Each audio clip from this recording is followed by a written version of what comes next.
Now, welcome to World Chef's podcast. I'm your host, Ragnar Fredriksson, and you're listening to World on a Plate. I have with me today Antoine Viollette, who is a managing director of Editions BPI. Antoine also was previously the global head of Valrhona School of Pastry and Chocolate that our members know well, and they are proud partners of World Chefs. So with no further ado, I want to welcome Antoine to the show. Welcome, Antoine. Good to see you. Ragnar, thank you for your invitation. I'm very glad to be on the show this morning. Yeah, and it's a real pleasure to have you, Antoine, because you will be joining us at the World Chef Congress. And I just want to remind everybody who's listening, World Chef Congress is taking place in Abu Dhabi from 30th of May to 2nd of June. So I hope you all have your seat reserved. And we will have a special segment at the Congress, a workshop for culinary schools, for culinary educators, the deans of schools, the head of schools, discussing the future of culinary education. And so it's great that we're going to have you with us, because we're going to be talking about issues in general of, how do we attract talent to the culinary industry? Is culinary education adapted to the industry needs today?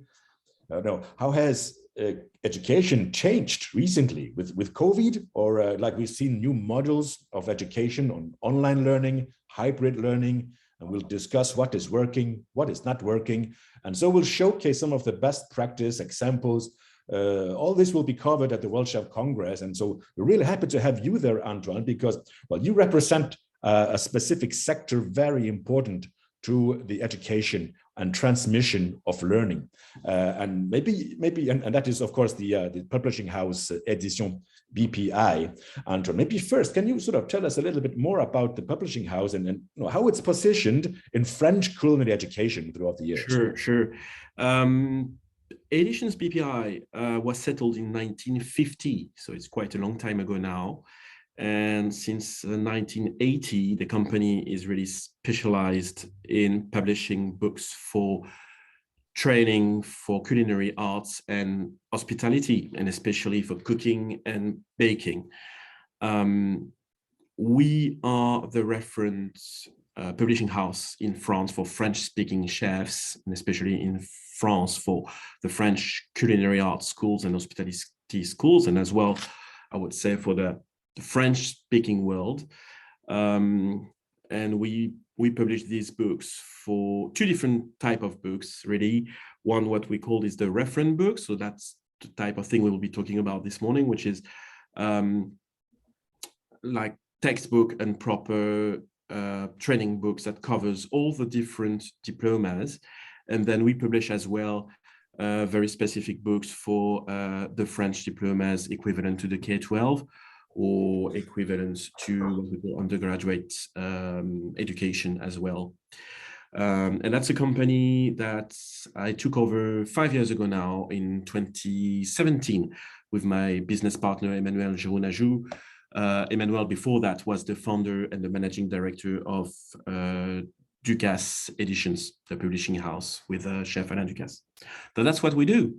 Yeah, so that you really are a cornerstone publishing house that has been a reference for culinary education in France in Second World War. So that's a long history.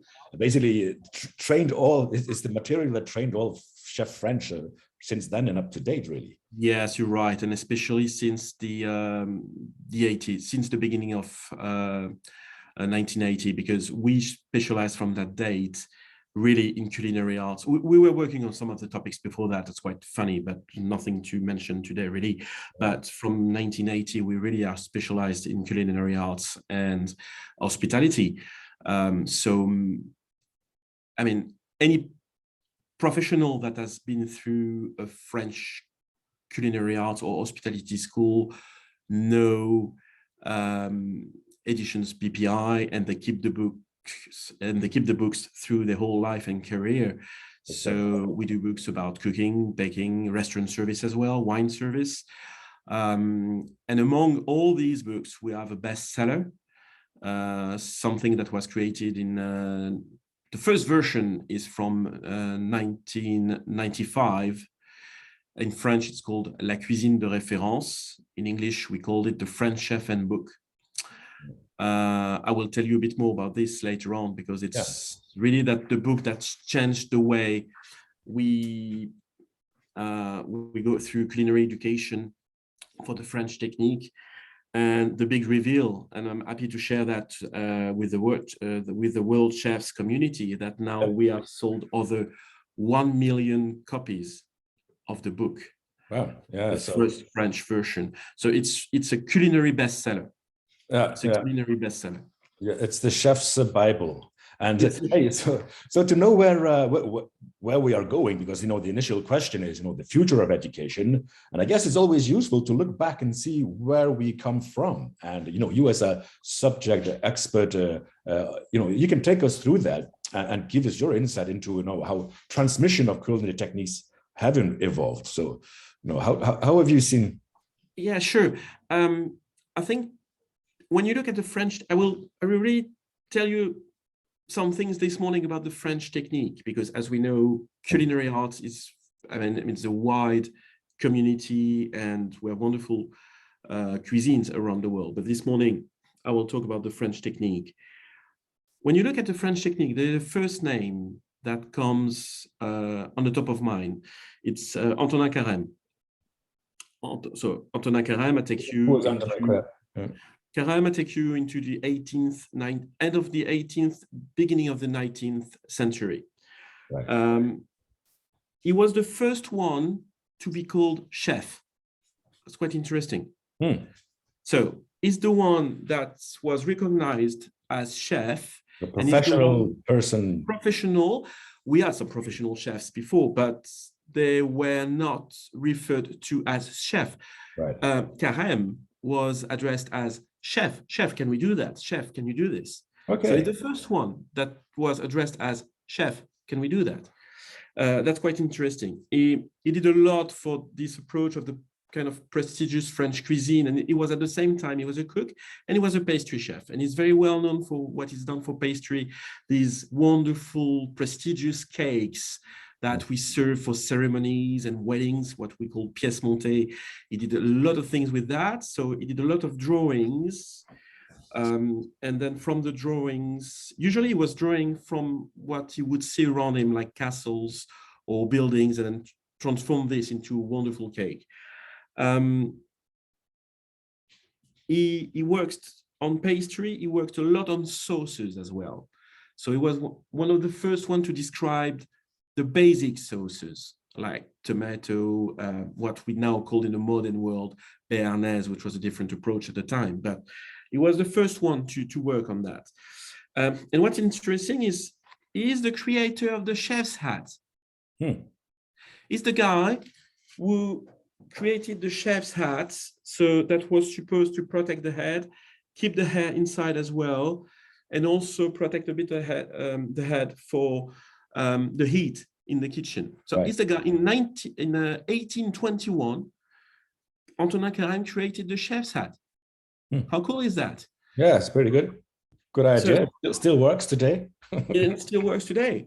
The second one I want to mention with you this morning is not as well known as Carême, and certainly not as well known as the next one that will be Auguste Escoffier, that many chefs know and many people in our culinary community know. But I'd like to tell you a bit about Jules Gouffet, another French guy. Gouffet was working with Antonin Carême. So we are more now into the 19th, because Gouffet lived really in the 19th. He was born in 1807 and he passed out in 1877. He was trained by Carême. And what's interesting with Gouffet, he published the first cookbook that would look like a cookbook as we know them today. Right. So what would they look like before? When Carême was transmitting knowledge? Was it just sketches? A lot of cookbooks before? Chefs were not really transmitting recipes. Right. They were mentioning name of dishes, name of sauces, but they would not transmit a technique, basically. They wouldn't give you give the keys. Yeah. We have books that mention recipes and very well-known chefs, even if they were not called chefs as yet. But Gouffet was the first one to publish a cookbook with some illustrations. He would give some advice about equipment, about knives, and he would give some explanations about timings, cooking timings, and he would give some recipes. Right. He was the first one to do that. And this was like for a professional training cookbook. Yeah, well, he did. Yes, Mm. he wanted to do that for professionals, but he also did a little something for the household cooking. But Sure. he separated the two. He said, this is for when you want to cook at home, and I want to give you proper explanations, a bit of hygiene, a bit of organization, but that was on one side. And then he said, I want to write something for the young cooks, for the apprentices that want to learn and the professionals. So I want to tell you what you need to have in terms of equipment. You need to have some specific and good knives, and then you need to have a proper pots and pans to work with. Right. And then he gave some recipes. He gave some recipes, and he's the first one to say, you need to cook that for that time, and then you need to follow those steps. So it's the first one to approach and give really like what we call a progression and a professional recipe, and he gave some illustrations. He's the first one to introduce some drawings, to describe preparations, gesture as well. He's known that he did some drawings to show how to cook a raw chicken, for instance. So that was very basic, but just showing, here is the chicken, here is the fig, you need to cut in between with your knife. But that's the beginning of the cookbook and the training cookbook as we know them now. Right. So that was Jules Gouffet. The few people know him.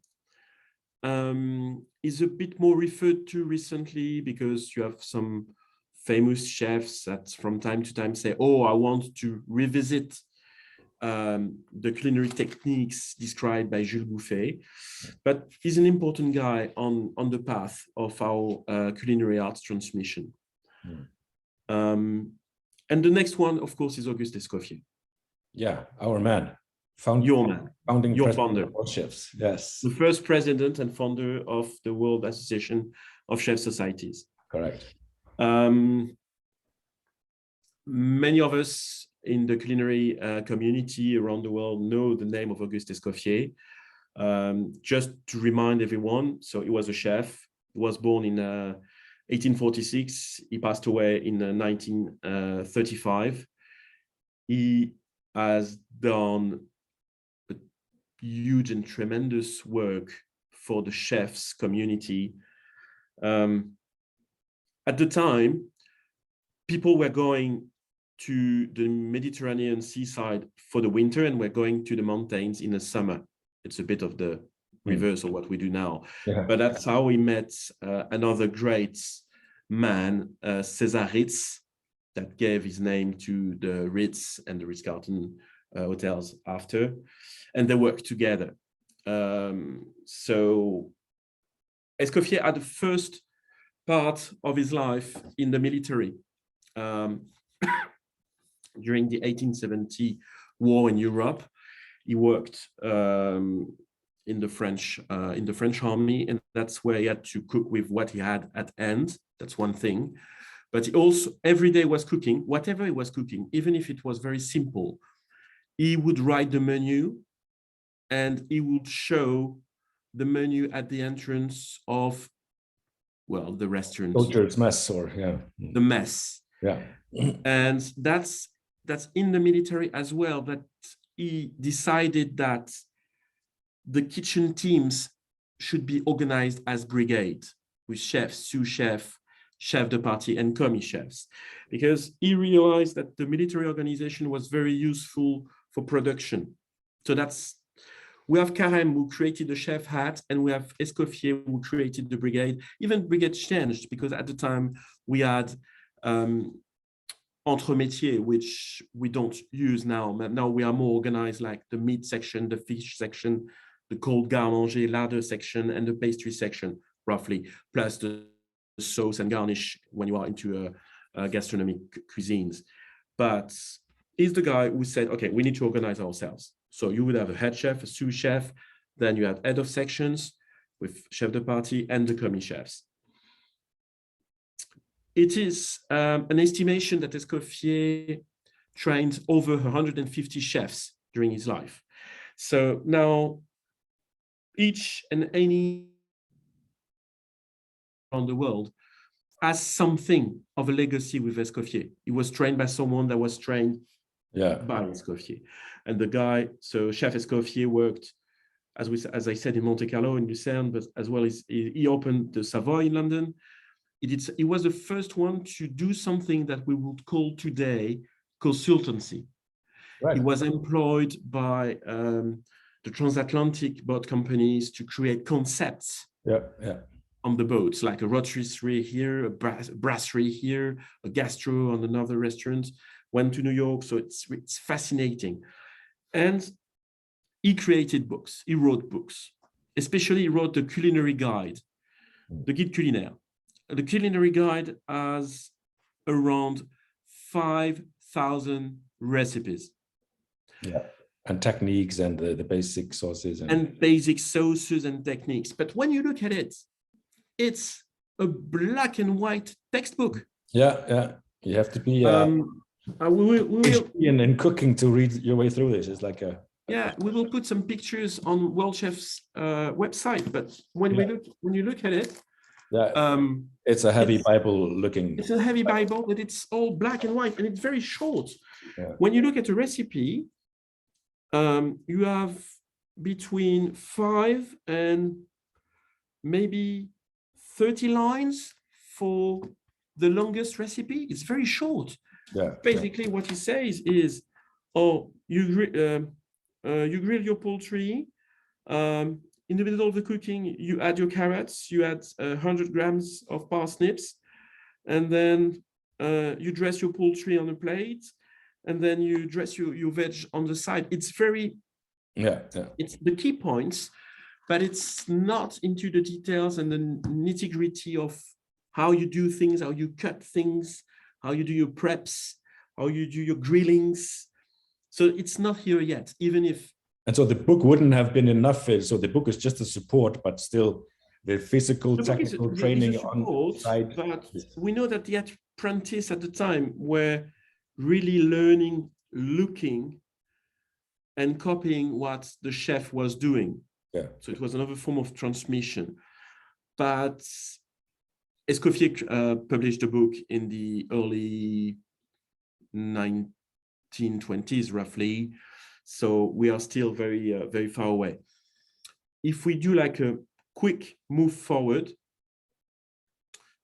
still in the French technique, we arrive in the 60s, 70s, roughly 70s, with two chefs, two culinary instructors called Mr. Sylvestre and Mr. Planche, who created another black and white textbook, like a more simple approach of the Escoffier. So in that textbook, they would give a bit more explanations. Like they would give like the portions. To make that many portions, you need that quantity of poultry, that quantity of carrots. And then they would give some steps. They would give the steps. So step 1, you do this. Step 1, you do that. Step 3, you do that. They would do that, but still, no description of the way you cut, the way you grill. And at the end, they would just add some very basic pictures of the finished dishes. Yeah, but that was very useful. That was used in the French culinary art schools for, the 70s, the 80s, and the beginning of the 90s. And well, and I take you where I wanted to take you this morning, which is the revolution in the way of training. This revolution was made by a culinary instructor and chef called Michel Masson-Morel. He was a culinary instructor in a culinary school in Paris, high school called Lycée Jean Drouin. It's in the very heart of Paris. It still exists today. I was there yesterday for some reasons. And he realized that you need to show the young chefs, the people that are learning at a professional level, you need to show how you do things. So if you talk about carrots, you need to show them how to choose a carrot, what shows you that the carrot is fresh. Then you explain how you can peel or grate your carrot. And then especially if you go like, oh, this morning we'll do a brunoise, or we will do, I don't know, a Matignon preparation. You need to explain how you dice things, how you cut. And that's what he did. And also the same for fishes, for instance. If you want to clean a salmon, how you clean a salmon, or a Dover sole, how you clean a Dover sole. If you do lamb cutlets, if you do a rack of cutlets, how you prepare your cutlets, how you clean them, and how you cut the cutlets. And what Michel Vincent Morel said, he said, you have many techniques for cooking, but I always picked the technique that was safe for a beginner, that would ensure that a beginner would be able to do that exercise in a reasonable amount of time and achieve a good result that would be, first, give him some pleasure, but it's always pleasurable when you manage to do something, and ensure that, for instance, for the lamb cutlet, that technique would be safe enough to make sure that an apprentice wouldn't chop his finger cutting the cutlets, and the cutlets would be properly prepared and would be able to be cooked and served. Because when you learn how to cut things, maybe you don't do things really properly, but the method he selected ensured that it would be simple, I don't know, but it would be possible, standardized, for a beginner to do this. And the big change in his work is that he took over 3,000 pictures. So he took 500 step-by-step techniques, how you prepare carrots, how you prepare parsnips, how you prepare all the greens, all the fishes, all the meats, the basic preparation, the puff pastry, some basic pastry as well, the sauces, how you do a tomato sauce, tomato coulis, mayonnaise, hollandaise, béarnaise, how you grill, how you poach. And he's been through all that, and he took over 3,000 pictures step by step. Yeah. So it shows you with a picture where you put your knife. Right. If And this is probably, this is slightly before digitalization of pictures. It's exactly before. It's the step before. But here, he started his work. It took him between 3 and 5 years to create that book. Yeah. And the first version of the book, as we know it today, was released in 1995. We celebrated the 25 years of Cuisine de Reference in 2020. So all these pictures, it shows you exactly where you put your knife. Right. It's like a comic book. You have a step-by-step with the boxes and like a comic book layout. Exactly. So Exactly. It's all in picture. It's very, very illustrated. Enough for a child to do. And you do things like that. And then at the end of the book, he selected some complete recipes, about 190, that are, if you know how to make those recipes, that tells you that you master your techniques. It's a bit like for a musician, when you know your ABC, or for a painter, when you know your colors, then you can start creating. So he selected those recipes at the end. It's not a closed list of recipes. It's just that he picked some recipes because these recipes use all the techniques, basic techniques. It's like a construction game. If you master all your little bricks, then you can build the whole castle. Yeah. And that's what he did. And then the next step was a few years ago when we added videos. because after the pictures, we realized that it would be very helpful with the modern tools to add videos. So we added a first 118 videos. So we put some QR codes into the book that people can flash, and then that's launch a video that is on one of our open platform, BPI-campus.com, when people can go directly, and then you have over 1,000 videos available there. So step one, we created with the team 118 videos linked to the book. And then last year, we added some other videos. So now it's 230 videos linked to the book. And as you say, Ragnar, it's the step going to digitalization. So it's hybridation for books. That's what publishers do now. We all think of Gutenberg because we think publishing, so it's paper, it's books. But now it's books. It's also digital books. Yeah. It's also videos, and it's also training materials available on digital platforms. That's right.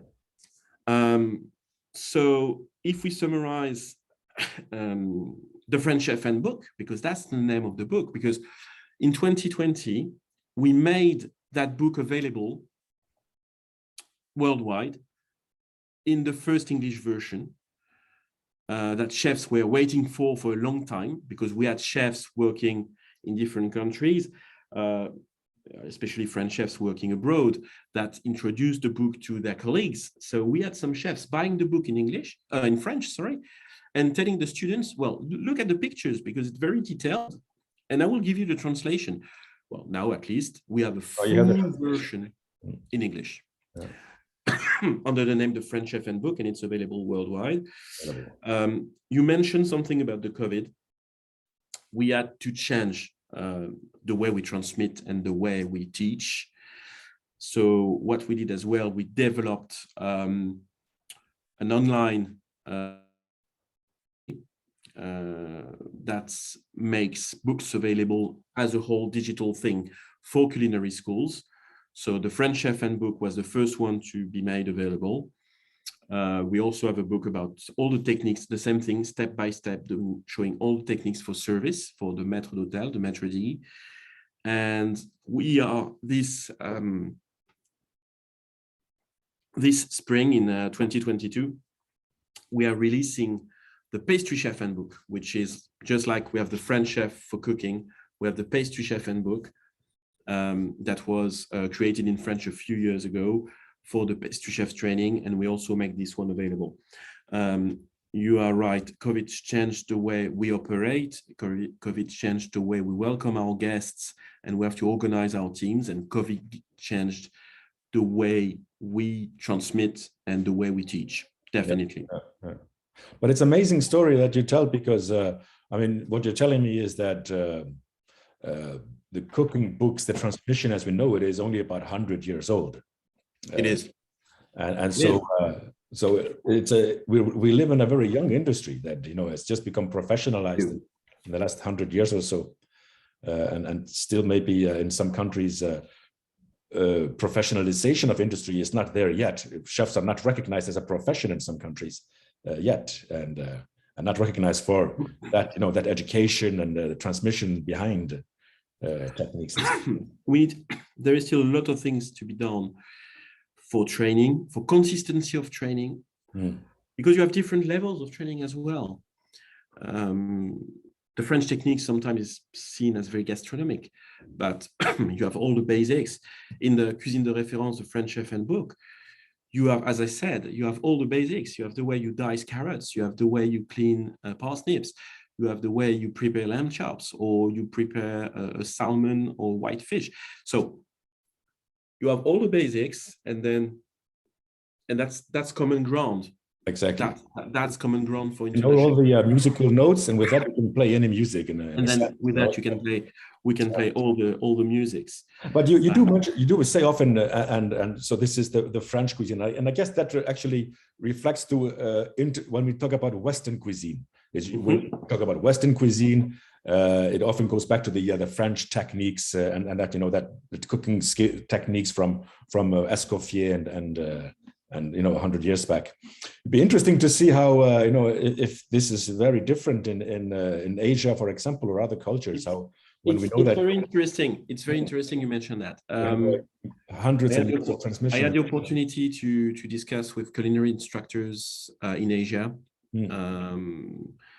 in different countries, in China, in Thailand, and Singapore, in Hong Kong, Korea, Japan.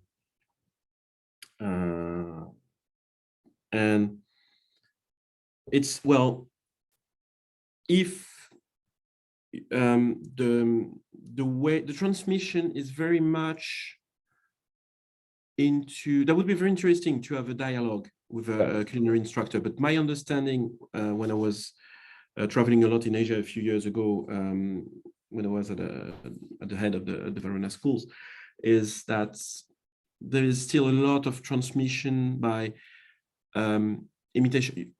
I show you something and you learn how to do that something. And it's also a style. A bit like, certainly like Escoffier did when he was living. So Escoffier trained 150 chefs. Right. So those chefs worked with him and looked and apprentice, they work with him. My understanding, it's, you have, obviously you have recipes and techniques, but my understanding is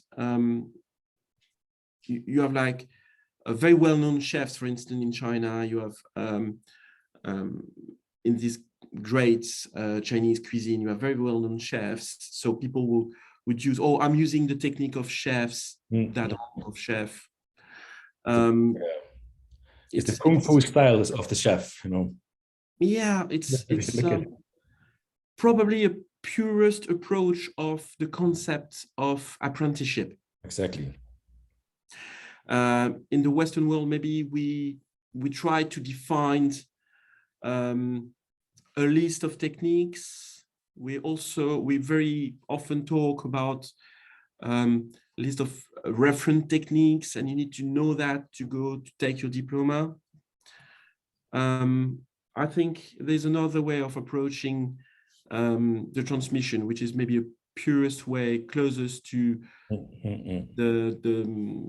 yeah, you copy the master and you do as you copy the master, and the master transmits you directly some things, and then give you the first. That's fascinating. Things. That's fascinating. And you said, it'd be nice to have that dialogue at some point. And actually, I can promise you then, World Chef Congress, 110 nations under World Chef's umbrella, and I'm looking forward to have that dialogue with our friends who are managing culinary schools in around Asia or elsewhere.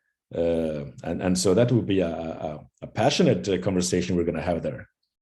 Yeah, certainly. And obviously, the way transmission is done in some schools in Asia is fascinating, because they now, with the digital tools and the videos as well, it's available, accessible for everyone. Tremendous work that has been done in terms of video transmission. But when it comes to chef to apprentice, that would be very interesting to have that dialogue. Yeah. Between, we decided that's the list of the techniques that you need to master. That's the Western approach. And this is, I'm showing you and transmitting you that technique that I have from my master, and my master learned it from his master, which it's certainly a purest way of approaching apprenticeship. Gotcha. No, thank you very much, Antoine. It was great to have you on the show, and you certainly you set the base, the ground for our dialogue, our discussion when we go to World Chefs Congress and we talk about what is the future of education.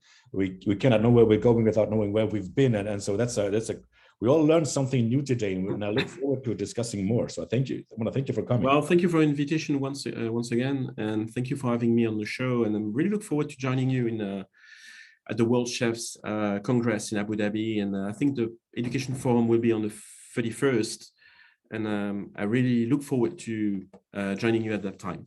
Absolutely. Thank you right now. Thank you, and I want to thank you, listeners out there, for sticking with us, and I hope to see you all at the Congress under the slogan "Rise Together." As an industry, we will come together with a message of hope and unity for our profession that has gone through so much, to look into the future and see how we can actually de-learn and relearn and reinvent our industry and our profession. So I'm looking forward. Please do check out our podcast. We have all these references on our podcast page with what Antoine was telling us about, links to his the website where you have these resources, these videos for individuals, but also for you schools. If you're running a culinary school, as I know many of our members are, these are resources also available for you. And so check out the podcast, subscribe to the podcast, give us a rating, but don't forget, first of all, come to the Congress, World Chef Congress in Abu Dhabi in May 30th this year to the 2nd of June. So I want to just thank you again, everybody. Antoine, big thank you to you. And until next time, stay safe, stay healthy. Bye-bye.